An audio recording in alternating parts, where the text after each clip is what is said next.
देखते घर से हम लोग निकल चुके हैं क्योंकि आज है मेरी एग्ज़ाम और 6:30 बजे हम लोग घर से निकले थे। अभी 6:40 टाइम हो रहा है और 8 बजे से मेरी एग्ज़ाम है। हमें जाना है इंदौर। तो चलिए और ठंड बहुत ज़्यादा पड़ गई है इधर सुबह सुबह दिन में तो।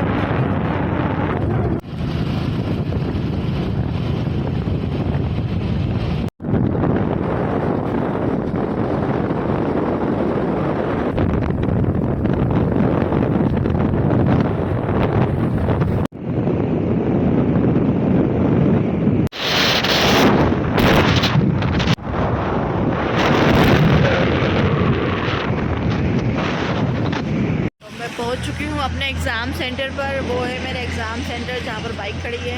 हम लोग थोड़ा आगे आगे खड़े हुए हैं। अभी टाइम हुआ है 8:30। मेरे पास अभी कम से कम 10 से 15 मिनट है अंदर जाने के लिए। तो पापा को मैं अपना सारा सामान देने वाली हूँ। पापा यहाँ पर वेट करेंगे जब तक कि मैं बाहर नहीं आ जाती।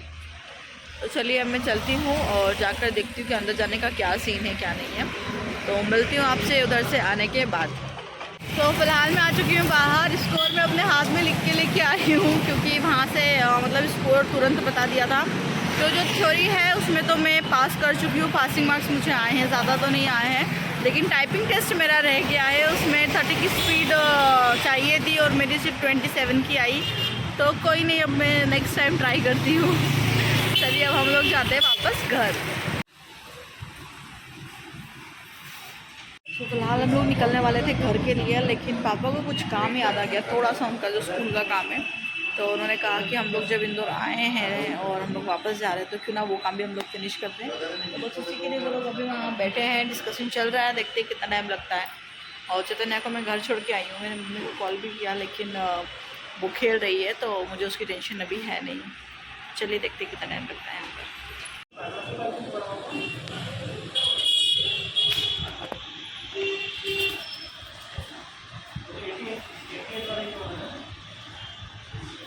ओके सो पापा का काम हो चुका है। हम लोग निकले हैं बाहर। ये दुकान है जहाँ पर हम लोग आए थे इंदौर में। तो मैं सबसे पहले पापा को बोलूँगी कि पापा पहले कुछ खाना है क्योंकि लगी है भूख। उसके बाद हम लोग हमारे सफ़र को जारी करेंगे, मतलब आगे बढ़ाएंगे। फ़िलहाल मैं आ गई हूँ यहाँ पर पानी पूरी की दुकान पर और मैंने लिया है यहाँ से वेज हॉट डॉग। ये है इंदौर का मार्केट और ये रोड यहाँ पर मैं पहले रहती थी, जॉब करती थी। तो यहाँ पर आके ना बहुत सारी यादें ना मेरी ताज़ा हो गई है।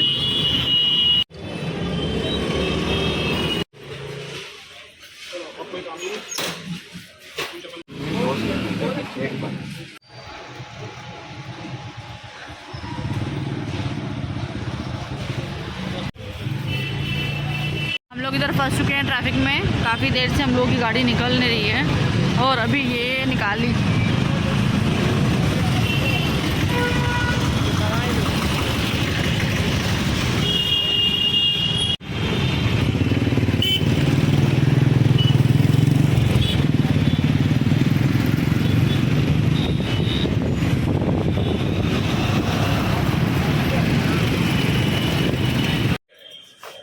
तो वहाँ से निकलने के बाद एक और दुकान, मतलब पापा ने आज इतने सारे काम इकट्ठे कर रहे हैं जिसकी कोई हद नहीं है और हमको सारा दिन इसी यही काम को निपटाने में लगने वाला है। तो फाइनली हम लोग वहाँ से भी निकल गए हैं और हम लोग फिर से बैठ गए हैं बाइक पर। अब देखते हैं हम लोग कहीं रुकेंगे या सीधे जाएंगे। अभी मैं पापा से नहीं पूछूंगी क्योंकि आगे है ट्रैफिक चौराहा है, तो मैं अभी नहीं पूछने वाली हूँ। लेकिन आगे देखते हैं, अगर पापा कहीं रुकते हैं तो ठीक है, नहीं तो सीधे वही घर निकलते हैं।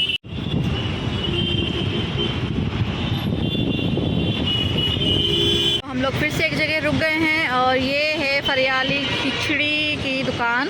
पापा का आज फास्ट है, आज 11 और हम लोग भूल गए थे। तो इससे सबसे पहले पापा करेंगे फरियाली खिचड़ी का नाश्ता। उसके बाद फिर हम लोग पीएंगे गन्ने का जूस और निकलेंगे सीधे घर।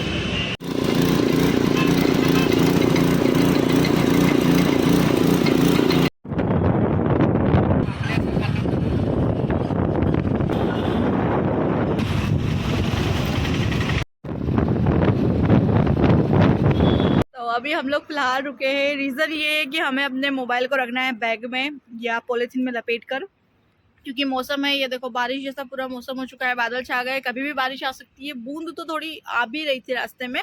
तो अब मैं अपने मोबाइल को रख रही हूँ बैग में। तो मिलती हूँ मैं आपसे सीधा घर पे, नहीं तो मोबाइल हो जाएगा मेरा ख़राब। मैंने आपसे कहा था कि बारिश हो जाएगी और मैं मोबाइल अंदर रख रही हूँ, लेकिन बारिश हो गई है देखो।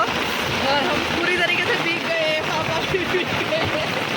और हम लोगों ने अभी इसके नीचे थोड़ा सहारा लिया है, वो लोग खड़े हैं, देखते हैं बारिश कब बंद होती है। मैं आ चुकी हूँ घर, काफ़ी मैं गीली हो गई थी। सबसे पहले मैंने चेंज किया और मैं बाल खोल के सुखा रही हूँ, नहीं तो जुकाम हो जाएगा और सर दर्द करेगा। चैतन्या देखो आराम से बैठी हुई है, इसने मेरे को आज पूरा दिन बिल्कुल भी याद नहीं किया, ये बहुत मतलबी लड़की है। तो चलो कोई नहीं, अब मैं मिलती हूँ आपसे अगले ब्लॉग में। आज के लिए बस इतना ही, मैं बहुत थक गई हूँ और सुबह से बाइक पर बैठे हुए। तो आज के लिए नमस्ते, और आज का हमारा ब्लॉग कैसा लगा हमें कमेंट करके ज़रूर बताइए।